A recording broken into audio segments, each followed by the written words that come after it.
Take charge of your thoughts. Take charge of your life.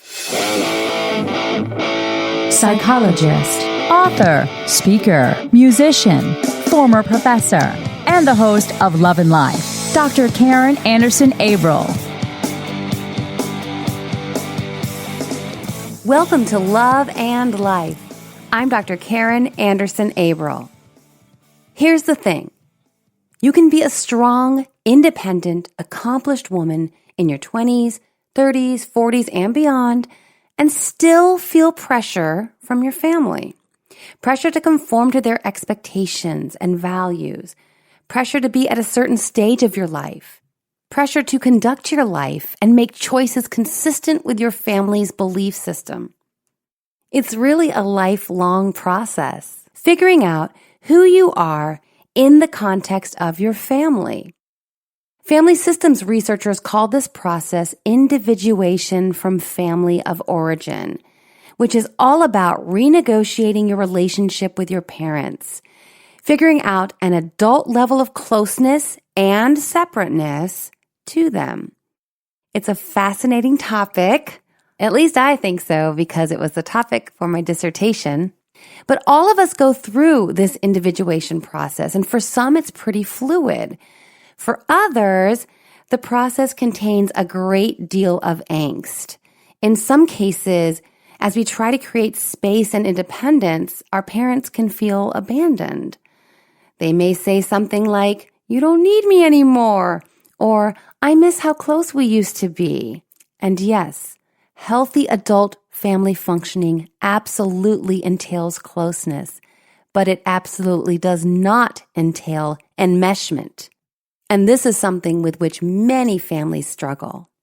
Then again, sometimes we overdo it. We feel so pulled to separate, and we end up going so far away from our roots that we no longer recognize ourselves. Individuation is a complex and dicey experience, and one that, frankly, we continue to navigate throughout adulthood. Every family's journey is unique, but we all go through it. And a family's culture also plays a huge role in the individuation process, especially when the family has recently immigrated to the U.S. Certain hot topics like dating, marriage, and divorce are viewed very differently in other cultures when compared to mainstream American culture. So to delve deeper into this topic, I've invited life coach Varsha Mathur to the program. Varsha is a life coach who uses her background in law, business, and nonprofit leadership to enhance the positive accountability experience for individual life coaching and professional development. She coaches those weighed down by judgment and shame to uproot social stigmas and taboos so that they can make decisions that best serve their dreams. As a South Asian born in the United States, Varsha observed that in her culture, topics such as divorce, love, and remarriage were ridden with shame. Varsha uses her personal story to help remove the stigma of these topics in all communities.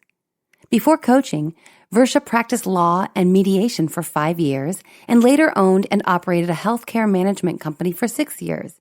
These professional transitions, along with her personal ones, have given her a perspective that differs from most lawyers, business owners, and coaches. When she's not coaching, Varsha is traveling. She's visited 5 continents, 27 countries, and 32 U.S. states. She continues discovering what the people and the places of the world have to offer.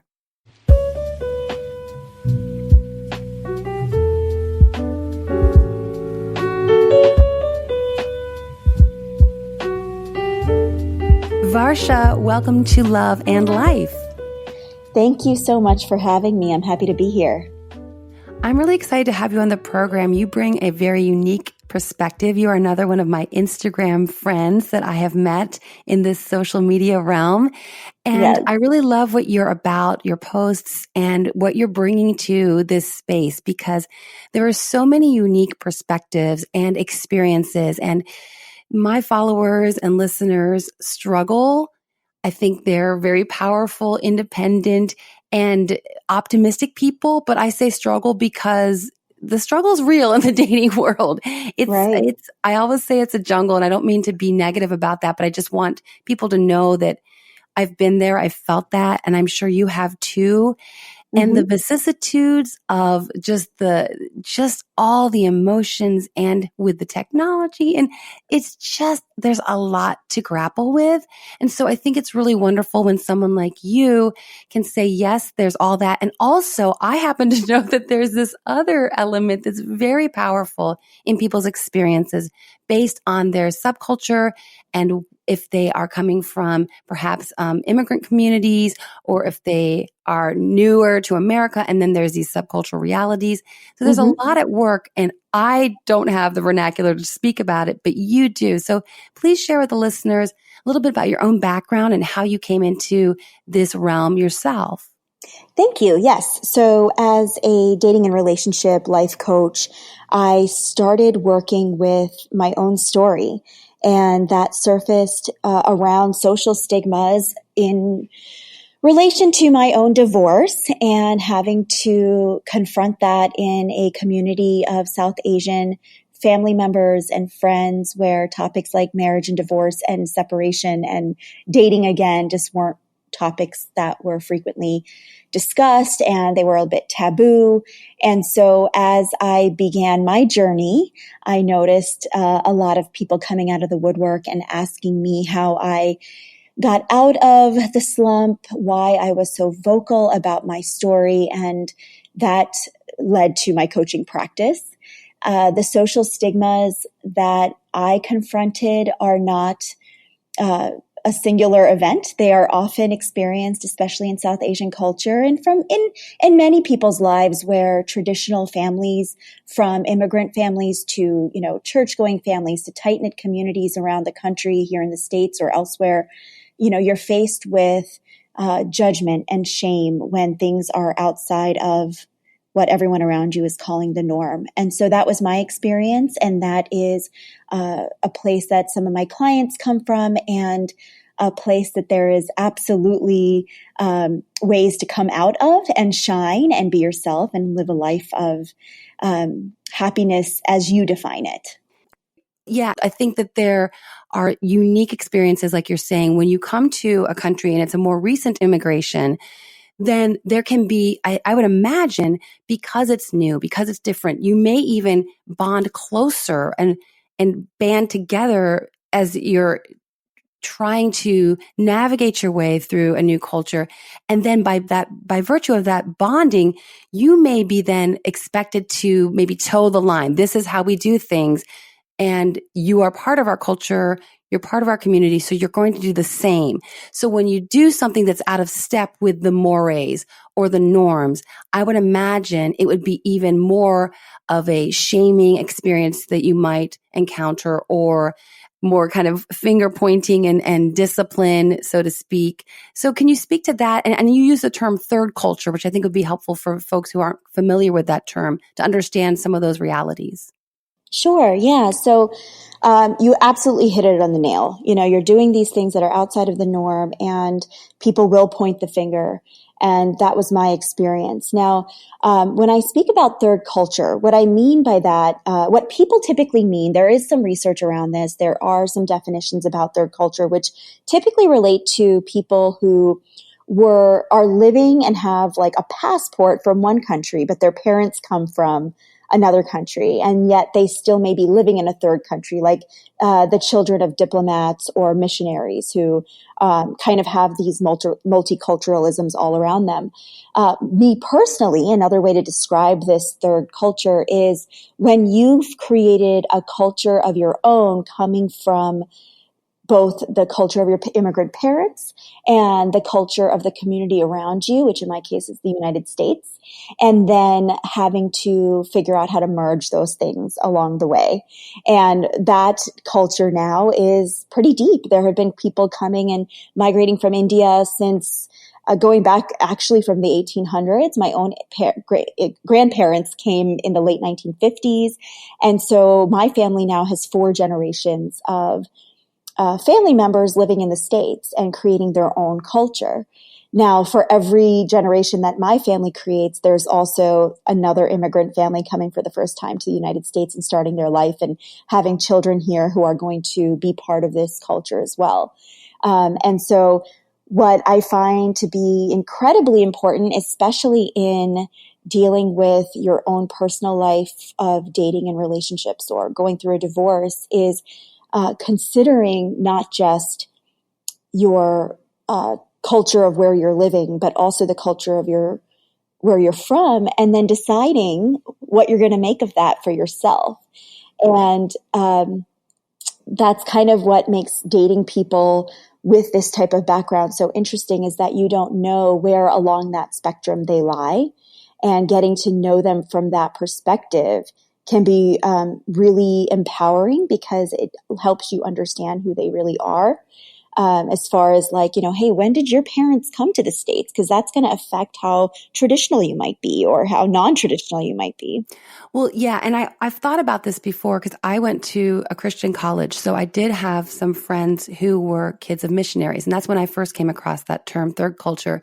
And I remember thinking about what it would be like, because you really are not really feeling probably the same as probably anyone. Because so one of my roommates, actually, she grew up in Africa, but her parents were from Wheaton, Illinois. So she was technically an American, like you said, American passport, but all her formative years were in Africa.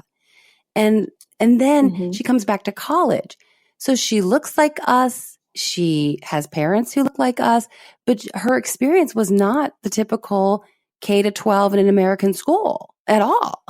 So I would imagine that there would just be some feelings of alienation at times. And like you said, then trying to connect with someone, even with dating or marriage, some of this lack of shared experience might show up. Right. And you're absolutely right. The loneliness that is felt, especially like for me as a divorced South Asian person, it's a very different experience than a typical, person who stays married, for lack of a better word, typical, normal, these things are always sort of thrown at you. And yeah, it's very lonely. And it is so important to connect with people and find people who are like you, experiencing things that are similar. And unfortunately, a lot of my friends and their parents, who had been through divorces, had not been through divorces in traditional families. So it was really hard to find that. And so I do encourage people to find that sameness among their mentors and peers and best, trusted people. Which is why I created my programs and my brand in the first place, was to make sure people didn't feel alone. And again, recognizing that as part of the place where someone you're dating or in a relationship with is coming from can be really, really effective as a way to connect with them and deepen the relationship with them.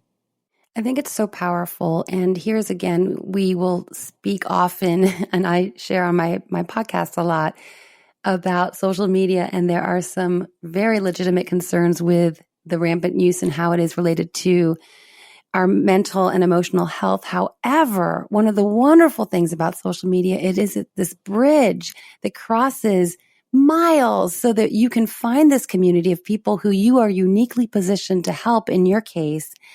And you can then step out to these other third culture communities or these other people who are experiencing this alienation. And you can say, hello, I'm here and I get it. And it doesn't matter that you're thousands of miles away. What I have to share and offer you and the support I have for you is available right on your phone. So I'm sure that's been really powerful for you. Yes, I bring this up often because I just recently moved about 6 months ago, and people are like, well, how are you establishing your business in a new city? And I tell them a lot of clients didn't even know I was moving because they don't need to.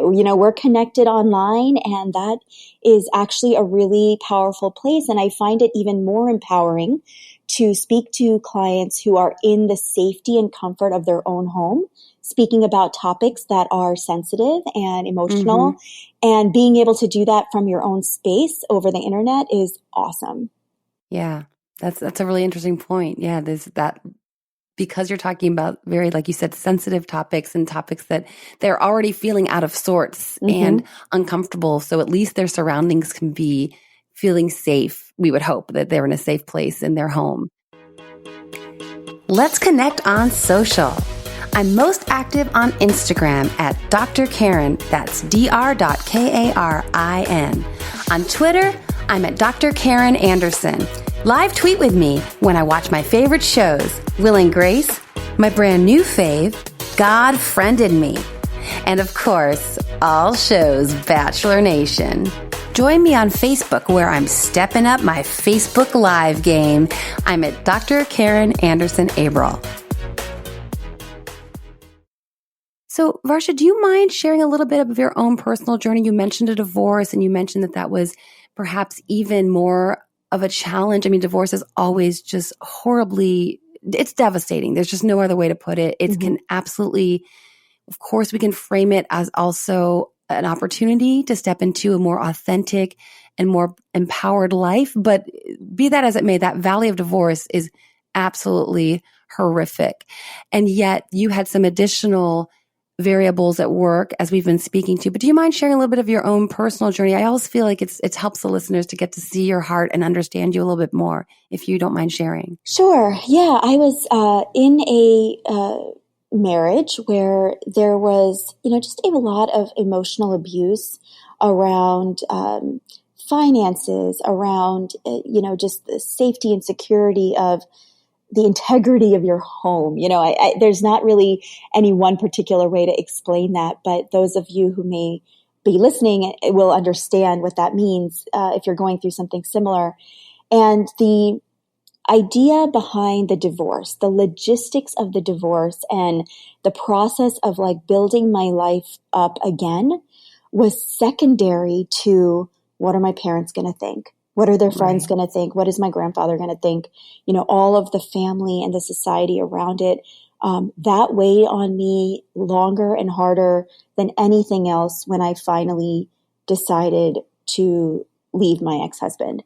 And that is, in hindsight, the scariest part of everything I experienced because, when you look back, it's like, well, that wasn't technically the hardest thing because how much did it really affect me, right? Because the finances affected me for a long time. And all of these other logistical things, having to deal with lawyers and mediations and then court dates and, separating your physical things, that stuff is really grueling.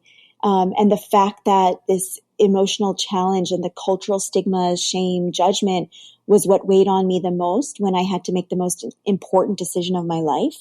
That empowers me today to make sure others don't feel that. So the divorce happened. I subsequently, ran a business on my own, figured out how to sell a home by myself, had a ton of help from family, could not have done it without, parents saying, yes, of course you're going to live with us during this process, and helping me in so many other ways with just the logistics of things.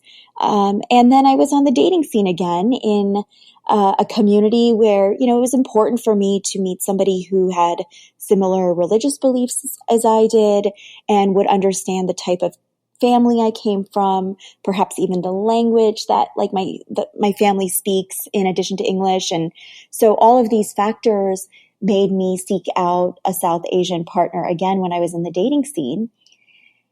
Once I was even ready to date again. And then I had this cloud around me where a lot of people were not ready to date somebody who had the label of divorced on their foreheads, if you will, the scarlet letter, if you will. And then, I didn't have children. Some of my clients do also deal with having children and men who don't have children and dating them in the South Asian community. Again, there's just so much judgment there. And overcoming that process was a lot about my own self-worth and figuring out who I wanted to be and the type of person that I was going to be with. Kind of stemmed from, knowing that if they weren't able to accept me 100%, then they weren't the right person. And the other thing I like to also bring up in South Asian communities is before I got divorced, and even after I was divorced, I was so worried about what a divorce in my immediate family would look like to my single siblings and their potential matches, and how our family and the families of their boyfriends or fiancés or whatever would perceive our family if there was a divorce in our family. And that's something that's very prevalent and unfortunately used as a way to shame people. You would be responsible potentially for them not being able to find an appropriate partner because of what you went through. And is that what you're saying? Believe it or not. I mean, I think I think a lot of people worry about like, well, what if they meet a guy whose family is more traditional and they don't want their son marrying into a family where there is a divorce? So for example, for my younger sisters who weren't married yet. Sure. And so, it sounds silly now in hindsight because my sisters, at that time when I brought this up to them said to me, then obviously that wouldn't be the right person for us and the right family for us to marry in. But at the time, these are the things that go through your head, and here you are making a decision to potentially stay in a very unhealthy relationship for the sake of some future possibility that there's going to be judgment. It's a lot to carry. Mm-hmm.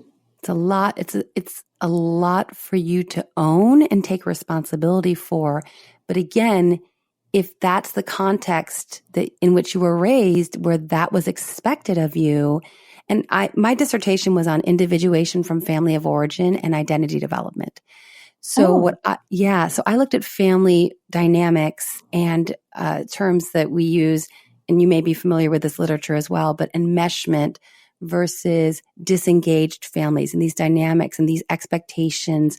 And again, the norms that families establish and their rules that are never really communicated. They're not posted on the refrigerator about how close we're going to be or how much independence we allow family members before we start saying, oh, that's too independent. Now you're betraying the family. Now you're going rogue. And these are all very, like I said, because they're not overt, they're covert. They're often very hard to identify.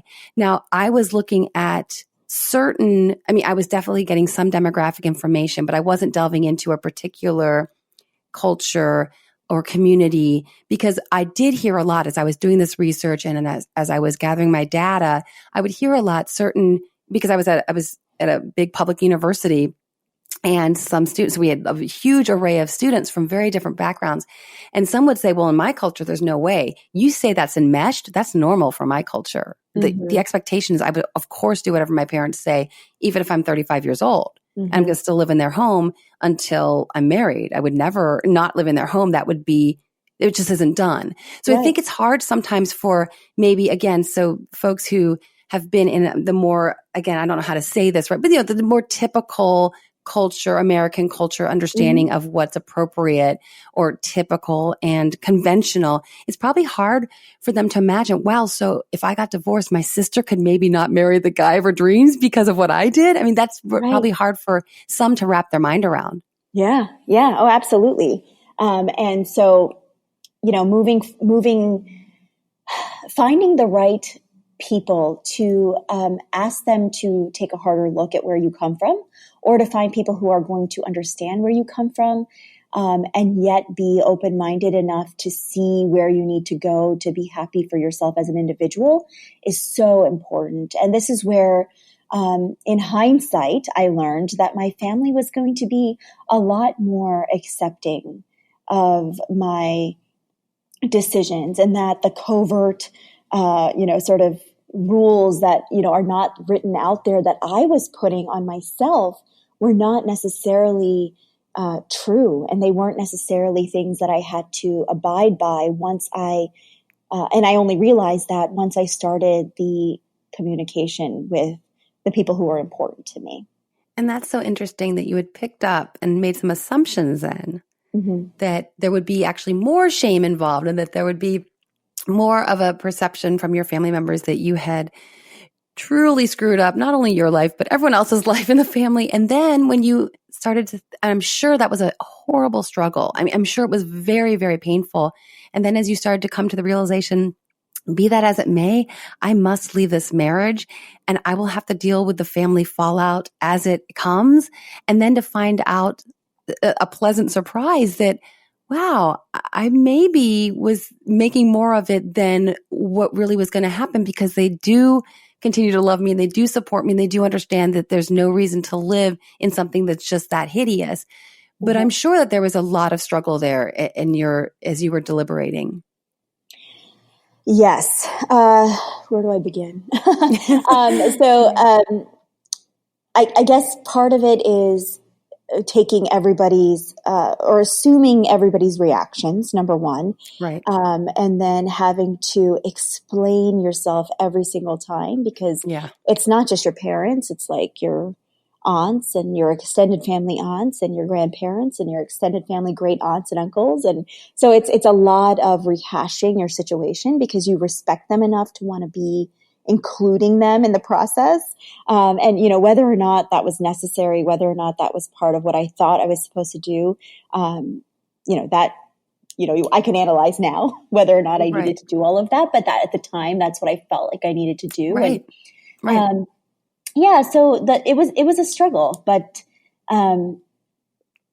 the communication that I talk about with all of this is not to dump things on your family all at once, but that to open those lines of communication slowly and to allow the people that you're closest to, who you may be assuming are making judgments, and allowing them to grow with you by how you open up the lines of communication with them along the way. And I'm wondering if you've had the experience, and what's resonating here for me is I called off a wedding. I was 34 and we dated 4 years. We were engaged one of those years. And then 2 months before the wedding, all of the denial that I had been in for the entire relationship finally just reared its, I won't say ugly head, because it was finally truth that I was willing to acknowledge and finally own that this relationship was not going to happen and that this was a great guy, but not my guy. Now, what happens that I'm resonating with you is that afterwards, when you call off a wedding, it's kind of dramatic, the runaway bride thing. And I had a lot of people, of course, they had questions. How were you in it for 4 years before you finally realized he wasn't for you? And so when you talk about explaining the story over and over, I can absolutely identify with that. And one of the things I had to come to, which was just part of my growth and development in this, is that sometimes I had to realize that as much as my desire, my heart of hearts, was that everyone that I would tell, and certainly everyone in my family that I cared about, everyone that I would tell would not only fully understand my rationale for leaving the marriage, leaving the engagement, but would also fully support my rationale. I wanted everyone's understanding, support, and approval. And what I had to realize was that was a bit irrational on my part, that everyone would fully get it and fully endorse it and give me a high five. And by me insisting that if they didn't fully understand and endorse and approve, that then I was going to be upset, I was giving them too much power. And so I had to do an Albert Ellis REBT thing, with the rational emotive behavior therapy. I had to say to myself, Karen, yes, in an ideal world, when you make a big life choice like this and you call off an engagement and you're 34 and everyone's ready for you to get married and have babies and you're ready to get married and have babies, but it's not going to be with this guy. When you do this, you have to understand that it's irrational to believe and to insist that everyone will be tapping their foot to your music and everyone will be high-fiving you and endorsing your decision. Now, if that happens with some individuals, that is wonderful. That is nice.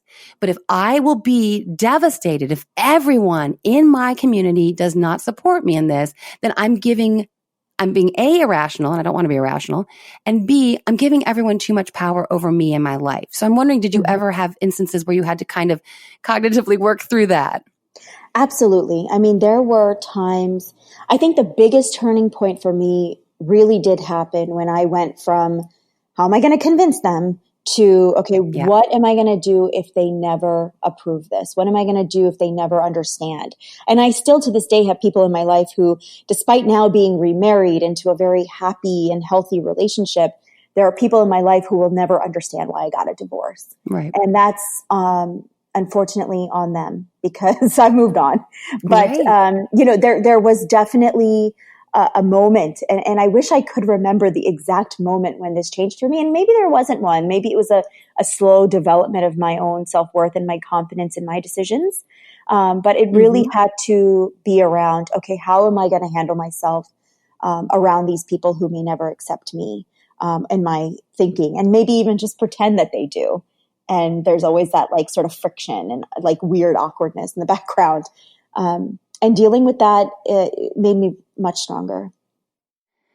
I think it's such an empowering moment. And whether it's a slow evolution, or I do actually remember the moment I was outside my brother's house and I was trying to explain, and it wasn't to my brother. My mom was actually super supportive, but she'd come back as she was processing it, because this man had been part of her life for 4 years, and she envisioned him being her son-in-law and having these would be the father of her grandchildren. And so she'd say, no, well, tell me again now, what exactly? And finally I was like, and it wasn't a big blowout or anything. We're just not like that. We're not real volatile. I just said, Mom, I've explained it to you as best as I can, that it didn't feel right in my gut, and that I just didn't think that I could do it, but I would always be looking at other people and thinking they had that true love, and I didn't.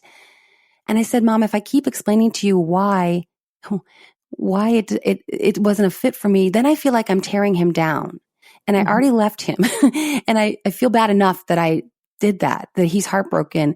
And I don't want to keep saying things about him that are reasons I couldn't be fully madly in love with him to give you an explanation. I understand you want an explanation. It was very cerebral, but I just said, I can't, because then I feel like I'm a horrible, not only did I break his heart, but now I keep ripping on him and saying bad things about him. I don't want to do that. Yeah. So it was that moment. And then I meant, it's funny because, I'm a professor of psychology and I have a master's in clinical psych. So I know about counseling and everything. And so I finally go, Karen, you need to use some of your counseling interventions on yourself right now. Sure. And it was just an epiphany. And I thought, I need to let go, that everyone's going to fully get it. But that's okay. So I love what you said when you realize it's not how to persuade them anymore. It's now, how will I choose to manage that tension that might be there? And again, and I love using the power term, because I know that the women that I'm sure you work with and the women that I interact with on social media and that listen to the podcast, we're not like running around flexing all day to show how strong we are, but we certainly don't want to dismiss all the work that's been done for women and then to just recoil and not own our power.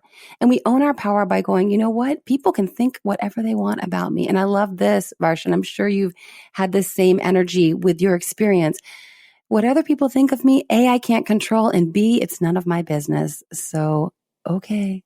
Yes, that is profound, brilliantly said. One thing that I will say, which kind of ties into your conversation with your mother that you just spoke of, when I decided to separate and get a divorce, in the very beginning, I was doing the convincing stuff, right? Sure. And I think the convincing that like, well, he was like this, and we fought about these things, and I didn't feel comfortable in his presence, and always making it about my ex.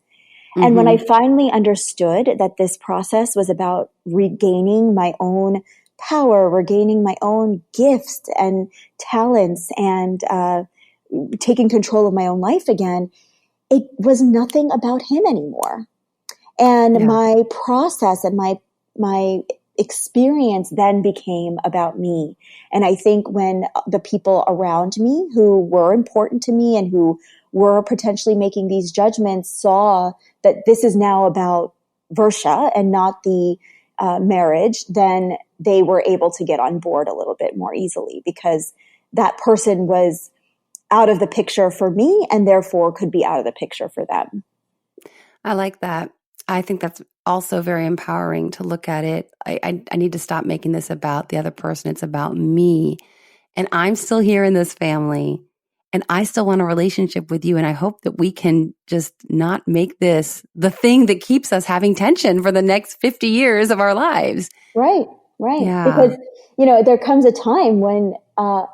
a time when I was over my divorce and separation, even before my siblings, for example, where Wow. I realized that I needed to check in with them and see where they were with it, because they too lost somebody that was a family member. That's true. Mm-hmm. And when I was able to finally see it as that and bring it to them from that perspective, they were like, oh yeah, you're the person that stayed with us. You're the person we want in our lives. And how are you doing? That kind of stuff. It's really, really shifted the process for all of us. And the thing that I love about what you're doing is because my dissertation is on family dynamics, families are both the most wonderful, most intimate, and most precious relationships. And they're also relationships that are very, like I said earlier, they're very nebulous. They're very hard for us to see because it's hard to see a system when you're part of the system.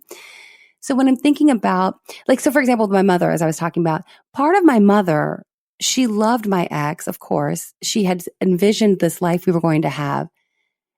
But part of her concern was I'm 34 and she had some fear, like most mothers do. I'm living in Chicago. I'm single. I'm living alone. She was anticipating that I would have this man to protect me and take care of me in this big bad city. And she was envisioning that if Karen breaks up with him, then she'll be single for more and more years. And will she ever find one? So oftentimes our family members' reactions and responses are, of course, coming from a place of love, but also sometimes a place of fear, or maybe their own agenda for how our life should go. And it sounds selfish. I don't mean that they're all selfish. It's hard. It's impossible not to have an idea for your children, for example, of how you think their life would be best played out. And it doesn't mean they're horrible people, but it does mean that oftentimes their responses are about them and not really about us. And so I think if we can kind of step above it and kind of look down on the family and start trying to be more objective about our own family, that can be helpful. So I'm thinking that your clients probably can get some of that objectivity from you, that they really, if they go seeking that within their family, it's probably going to be very hard to come by. Absolutely. And as of recently, some parents have actually contacted me for coaching. Oh, wow. Because these automatic ways that we are and these automatic ways that we act when we discover fear in this unknown world that we've never faced before, we don't know what else to do but to react the ways we know how to react, like put up the defenses, ask the questions, really judge and put shame on the people that are doing things that, we don't understand. And so, instead allowing coaching to provide for you another place to come from, another perspective, another version of yourself, perhaps a version of yourself where you can be proud of how you react to some of these things. That can be really empowering. And so I was actually very, I don't even know what word to use. I was proud of and kind of very, I had a lot of respect for these parents who said, look, we don't understand our kids. How do we go about understanding them? We didn't experience the same lifestyle they did. Right. We brought them to this country, exposed them to the dating world, and now they've picked the wrong husband, want to date somebody outside of the culture. What do we do? And I really commend people for wanting to take a deeper look at how to improve their perspectives and perceptions. Well, I think that must be really encouraging to have parents, because again, we think of the parents, they're going to be sticking with the norms that they came from the culture from which they come. And I've always thought about this, just because America being America, that we do have so many people coming from everywhere. And I've always thought of what that might be like. And again, probably because I studied family systems so extensively, but what it must be like to come to a land for all the reasons you came, for opportunity and for the parts of the culture that you love. But then you bring your own culture that you absolutely adore as well. And yet, by virtue of the fact that you're raising kids here, they're not going to 100% adhere to the old ways, because they're not 100%. It's back to the third culture experience. I mean, and that must be, I would imagine, for parents, and not that, and some are coming to you, that's great, but maybe they have some others parent support group for this, but there would be some grief involved, that they're grieving that my kid is not exactly like me the way I thought they might be because I've brought them to this new place and with its different ways. Yeah, they're not going to understand religion and language the way you did, perhaps, or some simple, like little nuances, those unspoken things that, I know my dad had a totally different relationship with his own father than I have with him, or that he has with his own son. And so, those kinds of things are now lost forever. Yeah. And it takes a lot of bravery to accept that this was the life that you chose. And, it is a new culture, and that's okay. Yeah. My parents, for one, along the way, really made some great strides to adapt and adjust to this new culture that was now created by their kids. And there were definitely growing pains. Like, I remember boys wanting to call my house and take me to prom, and it was awkward because Indian people don't date. I mean, that's the way I never saw it. I mean, Indian people aren't affectionate in front of one another in romantic relationships, in front of others, Right. In romantic relationships. And so it's really challenging. It was really challenging for me and a lot of my clients who, grow up with these traditional families who say, okay, study and work hard and, build a life for yourself in this new country.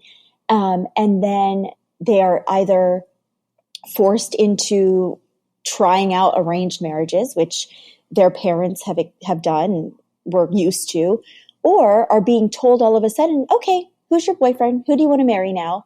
And along the way, they were never encouraged or introduced to dating, never showed how to do it, Right. never allowed to even talk about it.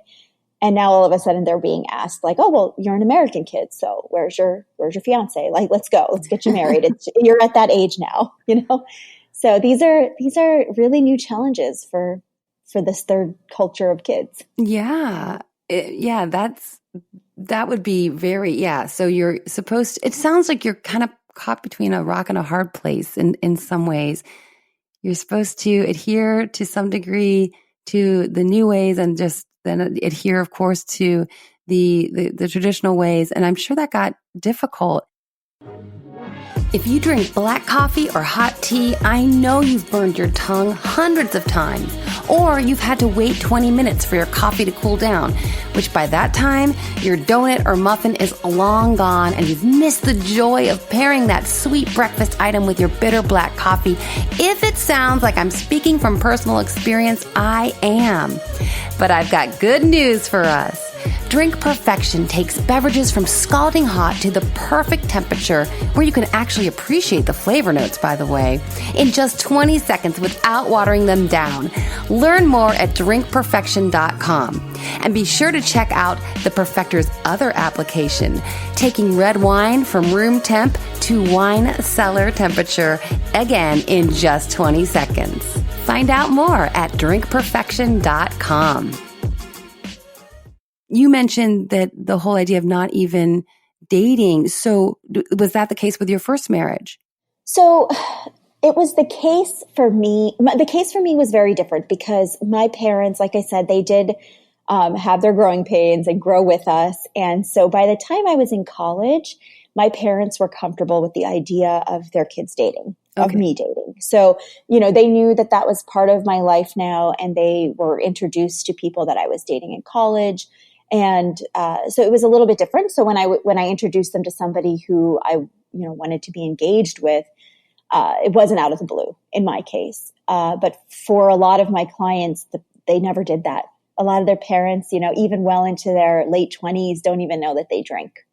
And they're going to happy hours every Friday with their friends. So it just kind of depends on how traditional the family can be. But I was so nervous introducing my parents to boys, or when that kid from middle school rides his bike over to your house and wants to to talk to you. It was how do I explain to this kid that I also have a crush on, that my parents are not going to be okay with this? They're not going to understand it. They're going to almost forbid it. Yeah.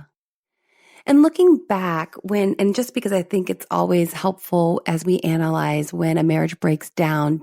And the reason I ask you this is because I think it's always helpful for folks who are dating.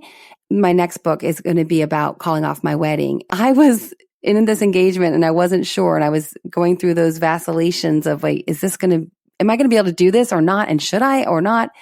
There weren't a lot of resources for that. And I always think that people, once you get engaged or once you're serious relationships, oftentimes what happens is, well, we've been dating a couple of years, so I guess the next step is we get engaged. Is that really the next step? Or is it just because, well, I'm 28 and all my friends are getting married and it's just kind of the next thing to do? Just one guy I've talked to over the years says, well, we were dating like 8 years, so I figured she'd earned it. You know, like where there's that next step that really wasn't fully thought through, really. Like looking back, do you go, wow, there was a red flag here or there, but maybe because, again, maybe the traditional culture, you thought it's time for me to get married? Or was there anything in place that you could share with the listeners that might help them if they're going through a relationship where they're not 100% sure if they need to move forward or move in a different direction?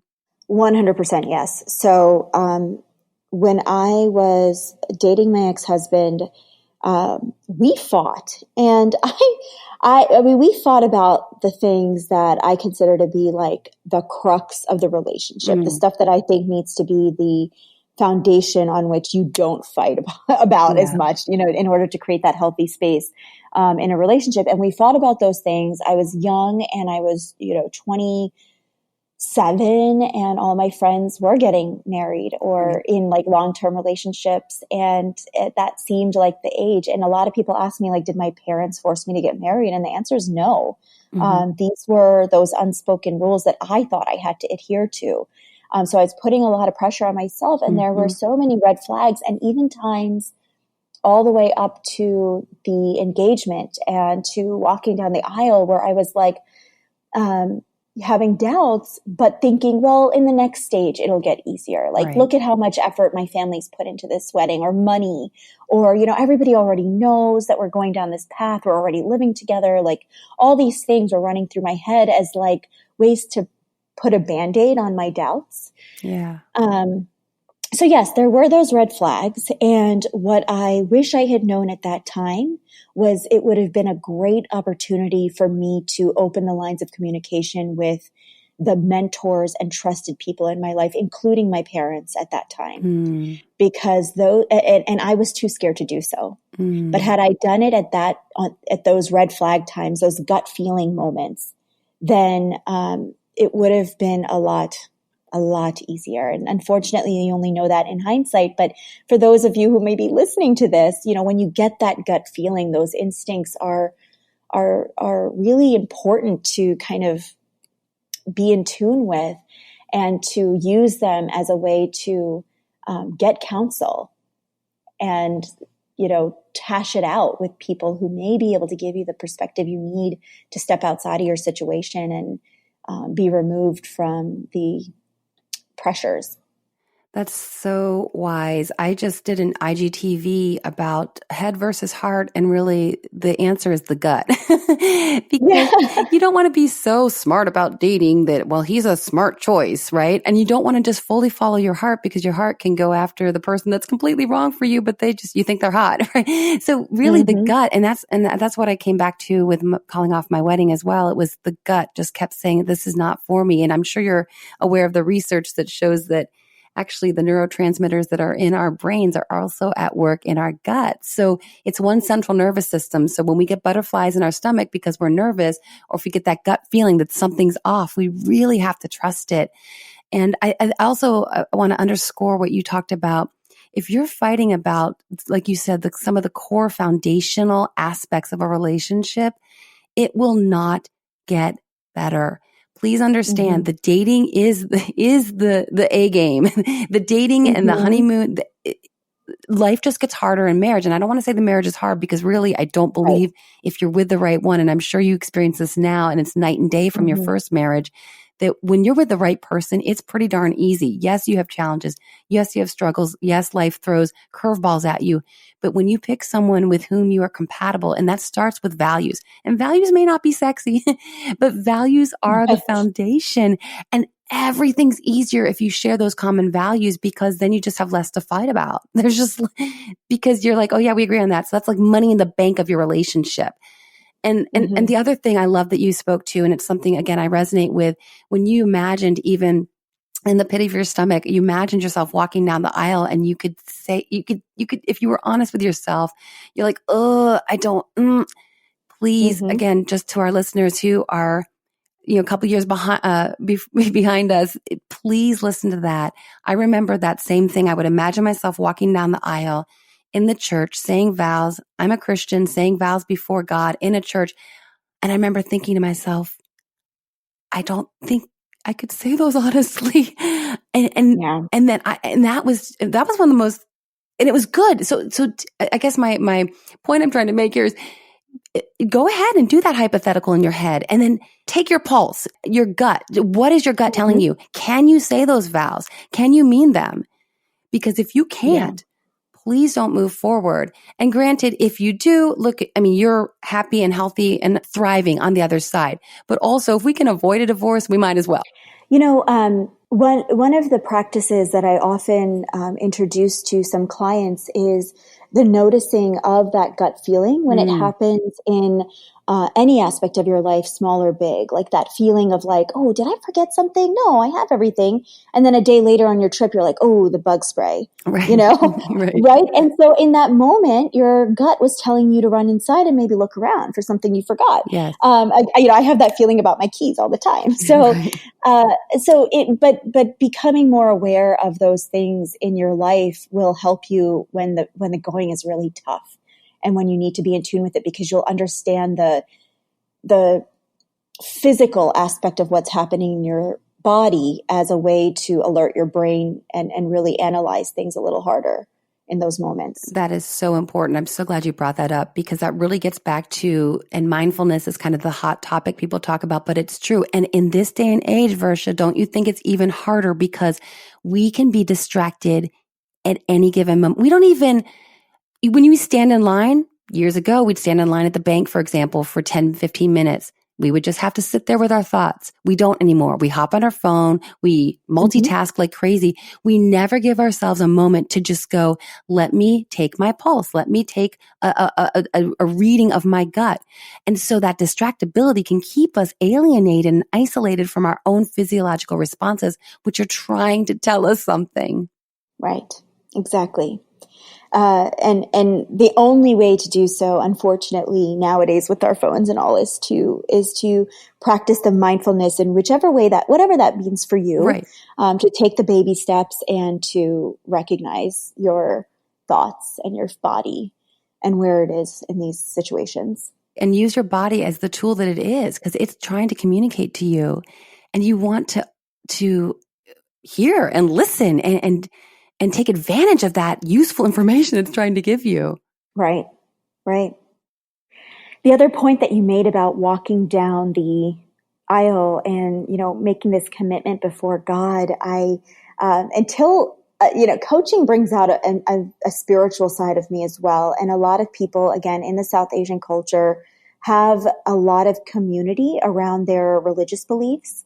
And I remember thinking, well, I made this commitment before God. Like, how can I get a divorce? Right. What does that say about my faith? And then it occurred to me, and I did have help from, sisters who are like friends and counsel to me, to remind myself that my faith is individualistic. And, as a Hindu, and perhaps other religions can associate with this as well, God would never put you through that. God would never want you to suffer, right? Like, there's a little bit of doing what's right for you and for the long term of your life. That is really important. And so, I really, it hurts me to think about people who have approached me and who, may be out there thinking that for religious reasons. And I don't mean to get political or religious about this, but to really think about your religious beliefs in these moments, and think about how the long term of your life and the betterment of your family, friends, community, work can improve with certain decisions and maybe be stuck in other decisions. Yeah. And I don't know about Hindu religion. I don't know much at all, but I know in Christianity, it's all about forgiveness, and we forgive ourselves for, so often the things we do in life, and getting married to the person that wasn't meant to be your husband for the rest of your life. you did it for good intentions. You didn't do it to be evil. You did it because you thought, you just really believe this is what I must do. It's the responsible thing to do. It's the right thing to do.